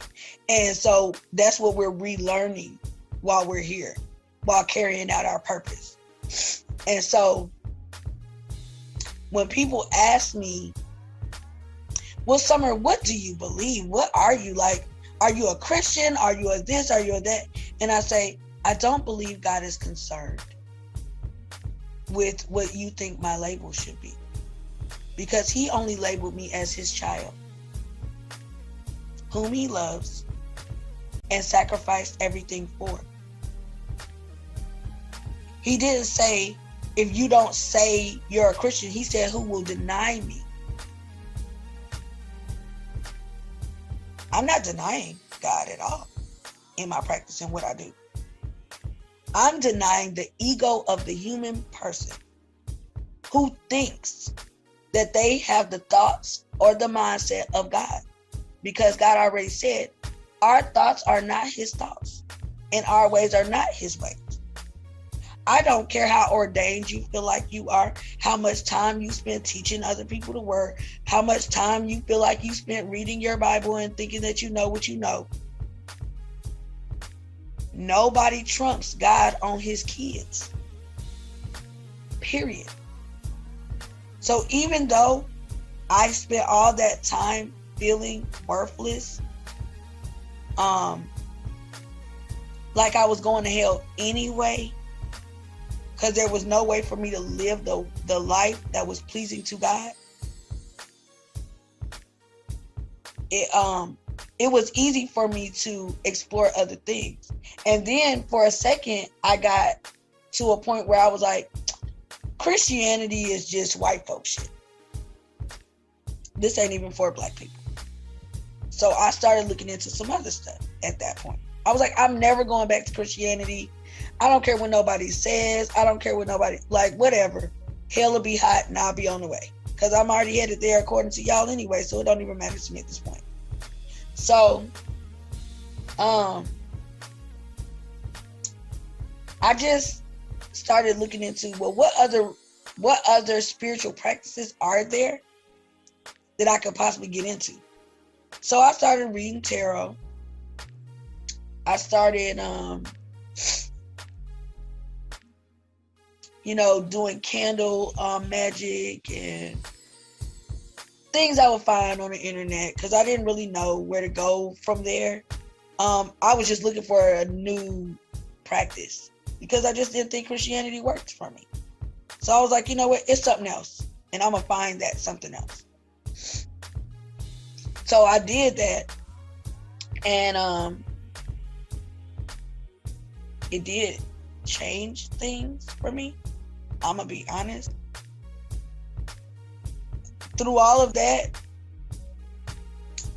I became, I believe, more close to God than I was at first, because I felt like I had more of an understanding of who I believe God wanted me to see him as, opposed to just something you read in a book and kind of just like, oh, okay, God showed me who I was to him directly in this story, because through all of that, me saying I'm never going back to Christianity and all of that, and I have not been back to church. I will state that, so it don't seem like I'm being hypocritical, because I'm not. I haven't been back to church, but that does not mean that I gave up on God and God gave up on me, because he didn't. And how God came back for me, or how God welcomed me back, should I say, because I don't believe God ever really left me. But in order for you to know that God is God, sometimes you have to be put in a circumstance, or several of them, where there is literally no one else who could be responsible for the outcome except for God. And that's how you know. When I got my baby out that ceiling and she wasn't dead, I know God is God, and God still cares for me, because I would not have been able to survive that. I know that. I was too broken at that time. If my baby was not going to be here, like her baby, she lost her baby, a baby she didn't get to raise. I had already raised that one. She was grown. If I was to lose that baby over a baby I didn't even get to know, and it sounds mean, but I didn't know that baby. Yes, that's my grandbaby, and I still feel connected to the spirit of that being, but I would have rather lost that baby than lose my baby. And I think that as a parent, you could probably relate to, like, I know my kid, I don't know their kid yet. So not to say that baby don't belong or ain't loved or whatever, but I don't want to I don't want to trade my kid for that kid. I don't. And me getting out of that basement and out of that poor relationship that I was in, where I was being devalued, God snatched all of those things out of my life. And God allowed me to start over, because my prayer was, God, if you could just help me with what I know now, back to a place with you that I was at when I was getting up at 5 o'clock in the morning without I remember I told you getting up to do the podcast at 5 a.m. I don't know, sis. I don't know if it's me. It ain't me. Can't get up like that no more. But I said I wanted the same relationship, not the same exact, but I wanted the same fire and zeal and all of that for God that I had when I was getting up at 5 a.m., getting 3 kids ready and taking them to prayer at 6 o'clock in the morning. I wanted that relationship back where I talked to God in the car. I didn't even listen to the radio. I prayed constantly. When I say pray without ceasing, I'm not joking about that. I took the Psalms and I rewrote songs. I mixed them, mixed up the Bible verses and made songs. And one of them is called Show Me Thy Ways. And it's just that scripture. Oh Lord, show me thy ways. Teach me thy paths. Lead me in thy truth. Because you're the God of salvation. And on thee will I wait all day. I made a whole song out of this, which was probably already a song, but I remade it and pulled some things together. And I go back to that song and remember that song because even though it was a song I wrote, I sang it to God every day. Because that's how close to God I wanted to be. And I wrote that song before I stopped talking to God. But God never let me forget the song. The melody of the song, how it went. And it will replay it in my mind. It would come up to me when people would talk to me about God. And I would get to talking. And then they'd be like, wait a minute. Oh, you know God? Oh, wait a minute. You not, oh, wait. You know, and then I'd be like, yeah, I don't want to talk about it, you know, because I don't want anybody else to have a nasty taste in their mouth about God based on listening to my story, because my story isn't a negative thing. It's just to say we are allowed as human beings to feel, because God allowed us to have our emotions. And he never said that those emotions were bad. So why do we always think that it's only okay to be happy with God? We are allowed to question what's going on. And I remember coming up, you don't question God, you don't question God. Yes, you can. You can question God. The truth is still going to be the truth no matter the question. But you can still ask. It's okay to ask. It's okay to need that clarity. It's okay to say, God, I don't see it working out. And I need to know what you need me to do. You know, these questions are necessary and they're okay to ask. And I think it's important that even though I'm not, I'm not going around saying, yeah, I'm a Christian, this and this. The reason why I'm not doing that is because I would rather not lose people by me feeling it's more important to tell them a name or a title. When God said, when Moses, was that Moses? When Moses asked God in the burning bush, when he said, who are you? And he said, I am that I am. Know what scripture I'm talking about? It'd be too many of them popping up. But anyways, so the I am that I am comment leads me to say, he didn't say Jesus, Yahweh, Jehovah. I am everything that I am. And that's just it. I am everything and everything is me.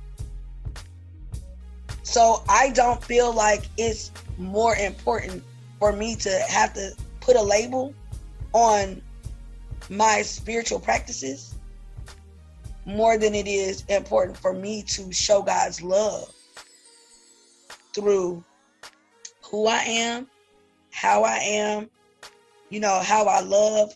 Because if somebody walked up to me to this day and never experienced God a day in their life, ever, and they talk to me, I would hope that through them seeing how I am or even conversing with me about, anything that I've been through, that it would inspire them to want to get close to God for themselves.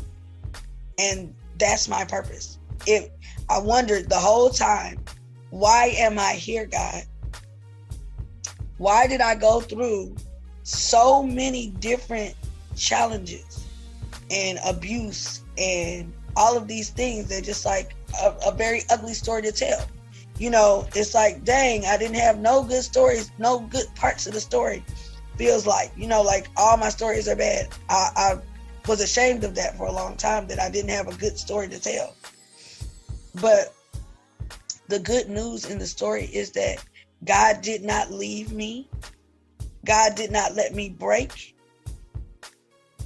I might have got beat down pretty low, but I didn't break. Every single thing that was supposed to kill me did not. I took the pain that I had experienced and I turned it into 2 businesses. And I continue to not try to be anybody that's important necessarily to you, but it is important for me to leave you with a feeling and an experience that lets you know that if I could make it through all of the story you just heard, and that ain't even all the details, but if I could make it through that and be whole and healthy and healed and still in love with God, then you can too. And it doesn't have to be a particular person's way outside of yourself. Find your own relationship with God, because it has to be personal. Your story is not going to be somebody else's story, period. So can't nobody tell you how to love God. Can't nobody tell you how to praise God. Can't nobody tell you how to worship God. He will show you. And if he got to keep running you through the ground to get you to understand that his grace is sufficient, I feel like there's any way I could have compared myself to Jesus, all of my life could probably be summed up, since I don't look at a matter of time, a time window with God. All of that happened prior to could have just been me on the cross. Being the sacrifice for my children and the legacy I've come to leave behind. The people I'm supposed to help and save and change and bring to this place, that I finally was able to arrive at. And if that's the only thing I do with my time here, I feel like it would be so much bigger than being rich and famous and important or any of those things. Any material thing that I could gain. I don't have a whole lot, but I'm authentic and I love people. And I don't want to see them hurting. And anything that I'm doing for them, with them, through them is not for you to say, hey, Summer, great job. God has put me in a position to be able to understand and relate to so many different people on so many different levels. And it just makes me more so a better servant.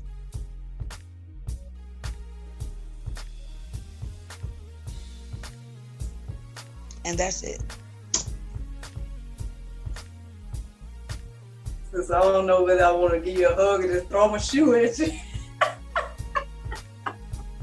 Just do both. I don't know. Oh, Summer.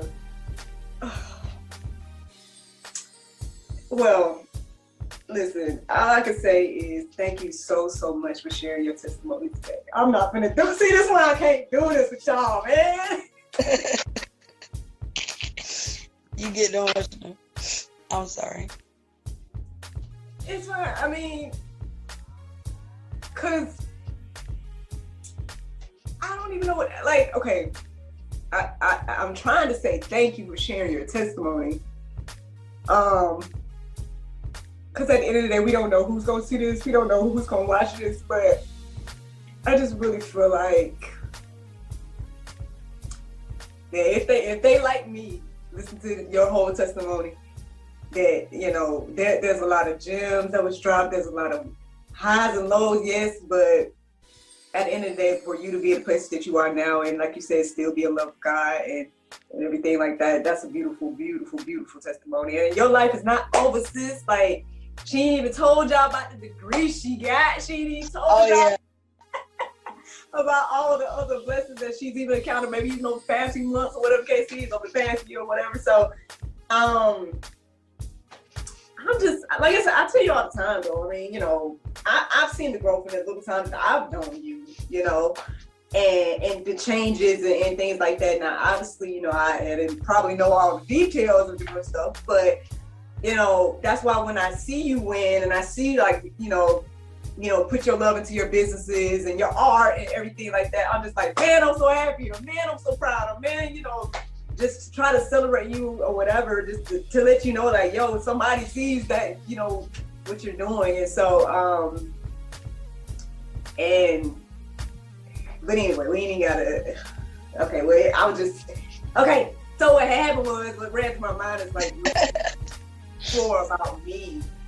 But I mean, I guess at the end of the day, people, you meet people, you encounter people or whatever, you don't know why, you don't know the rhyme or reason. Like for me, I think my thing is just more so just, I'm like, hey, you know, everybody, hey, use your gifts, or hey, you know, sharing my little testimony of like me just stepping out on faith to do certain things or whatever. But other than that, I wouldn't sit here and be like, again, anything that I've done, I feel like anybody can do, you know? And so, but I mean, I think even your conversation, even the conversation we're having now, just for me, it means a lot, because it's like, wow. But one, we wouldn't be having this conversation if what, you know, what God had put on your heart to, and then be on your heart, you know? And then say if I was like last year around this time, still being like, oh, it's COVID, I'm not gonna be nothing, I'm just gonna be, you know what I mean? We wouldn't be having this conversation right now. And who knows who's gonna watch it. So all of this stuff comes together in such a beautiful way that when you really, really think about everything, that's that next level thing. And that's that thing that you can say that is proof that it's only God putting it together. Like, I can't sit here and take no credit really for, like, at the end of the day, all I can say is all I did was be like, hey, I got this idea, I want to do it, right? But not knowing that a year later, I'd still be doing it, one. Two, we were going to have this beautiful conversation tonight, you know what I'm saying? And just all the beautiful, like, I don't know. These are things that blows my mind about God and about just everything that I've experienced in my life. And that's why I'm just like, you know, hey, Lord, I'm trusting you, whatever you want to do, what you want to do. And he's just been showing up and showing out, you know? So, girl, I know we can go on and on. But like I said, thank you so much for your time. Thank you for sharing this testimony. I don't know if there's anything else you want to bless the people with before we stop recording. You know, I think so. I guess I could just say, please don't stop. Don't ever stop trying. Even if it seems like God doesn't hear you, just don't ever stop talking.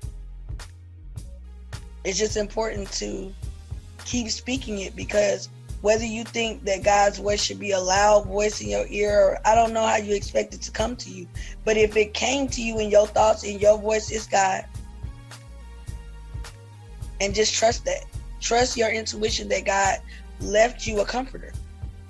Someone who was going to be able to communicate with you when you felt like he couldn't, or you couldn't communicate with him. And we just need to learn how to trust that more. And I believe that's the way to faith. Believing and standing on the promises of God, even though everything around you, circumstantially, or the people that are in your lives, make it opposite or make it seem like it doesn't exist. God is in every single thing that you're doing. Even when you ain't doing good, God can't look at you while you in it but he's still there. It's just like, I gotta hold your hand because I can't leave you, but I can't watch you do this mess. But in the end, if you just agree to say that the work that God is doing in me, I won't quit until it's a finished work, then everything you want, because that's putting the kingdom of God first, and then everything else will be added onto you, because God wants us to be wealthy and living our dreams and happy and all of those things. That's the promise. If you just go ahead and handle the kingdom business first, all of the other business is handled for you. Do I not make sure you eat? Do I not make sure the birds eat, the lizards eat, the worms eat, the grass eats? The grass, honey, because that's living too. I feed the grass, okay? I make sure it is beautiful and green and coming up out the ground like it's supposed to. What more would I give to you when I built you to trample the grass? What more would I be willing to offer to you? And if you really, really believe that, even when it looks like that's not what's going on, that's the mustard seed of faith. It doesn't look like this. But I believe that when God spoke the word, that he has to. And this is what God said to you. My word will not return unto me void. And what does that mean? If I said it, baby, I meant it. It's gonna happen. Because my word, that's the type of God I am. If I spoke it, honey, ain't no way you gonna make me out a lie. So that means it's gonna happen. Now, your timetable and God's timetable is different. But the end result is still the end result if you keep the faith in God's promises. And that's the only thing I'm saying. God's promise. That's it. Just the promise that was made. When I gave my son for your life, I promised you that all you had to do was believe in me. And the rest is a done deal. And I think that's why now things are happening for me, because I'm now in a place where people actually are looking at me like, oh my God, I can't believe you did that, or you did that, or you did that. And, and all I can say at this point is that's just the never give up. That is the no matter what you're going through with God, still acknowledging God in everything, because God is in everything. And no matter what road you take, no matter how off course you went, no matter what other things that you pick up on and decide to practice and do that, that are not for God, or God for God's glory, you have every opportunity when he wakes you up with each new morning to decide to do something different. I'm finna go, so you better tell the people and tell them. That's it. It's real that simple. And I just wish somebody had just walked me through it a little bit like this clearly. Just like a little bitty small infant toddler. You wouldn't tell a toddler, have faith. No, you would say, I got you, baby, right? You can jump, come into my arms. Let me show you that you can trust me. But God is doing that every day. We just refuse to make ourselves vulnerable enough to put it all on the line and wait for God to show and prove. And that's why a lot of times we hit in our head, because I got to knock you down because you're ignorant. You're going to trust yourself until you can't trust you. You're going to trust everybody outside of me until you can't trust everybody outside of me. And when that day, if I got to go through all this to break you down, somebody got to die. Somebody got to get hurt. I don't know what I got to do to wake you up, but I'm going to shake you until you woke. Man, girl, all of that, y'all. All of that. Like, if you made it to this part right here, serious, man. You done left with something today. I don't care if you This was your word. If you got to this moment, oh, this was your message. Listen, you done look and listen. If somebody didn't receive something from your whole thing today, I'm talking about something for the church folks. Church folks, this means we need to be on our jobs and being for real, not with the fake. We need to be real about what we do, especially for God, because I don't know. I talked about that with the last person about with the church conversation. Y'all go back to that episode. You won't hear all that. But it's just, yeah, for the church people, for those that aren't there, you know. So, man, I'm telling you, sis, like. Anytime, listen, I want to just put this out there for anybody. Like, I'm open to anyone who would like to, you know, talk to me or would like for me to talk to, you know, a group of people, you know, just to let them know, because there's so many areas that we touched upon in my story, that, you know, they can pull from. And it's people out here that are hurting and they don't have anybody, or the people that they do have don't understand their plight. You know, they ain't been through the same things. So even though they telling them God is faithful and true, if you ain't been through it, it's a lot of times hard for those people to believe that you know what you're talking about, because you ain't been through what I've been through. But I have, and and I want to use my experience for something good, you know, and not that I haven't already, but it has to be purpose inside of what I've been through. And I know that God did not bring me through all of that stuff just for it to just be sitting at the bottom of my testimony story. It's a reason for that. And it's so many lives and, you know, things that need to be changed and will be changed by knowing that this story, you know, if it's yours, it still can turn out positive if you will allow that to happen. I am so excited. I am so excited for you, sis. Like, I feel like this about to be we on something good. I ain't just talking about this episode either. I'm talking about you and period. So, man, listen, we gonna be on this thing. Thank you so much for tuning in. Thank you much for being Summer. And I'm gonna stop there right there.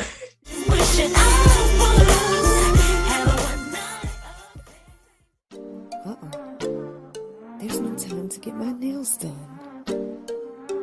Oh, I know. I went to unwindselfcare.com and got my 100% nail polish strips. Thanks, Unwind Self-Care.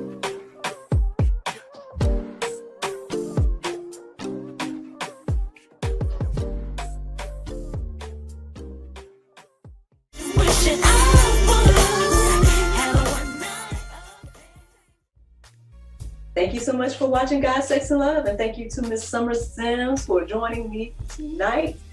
Friends, I hope you had a wonderful time with us. And I look forward to talking to you all next time. Good night.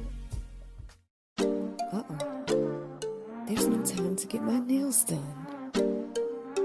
Oh, I know. I went to unwindselfcare.com and got my 100% nail polish strips. Thanks, Unwind Self-Care.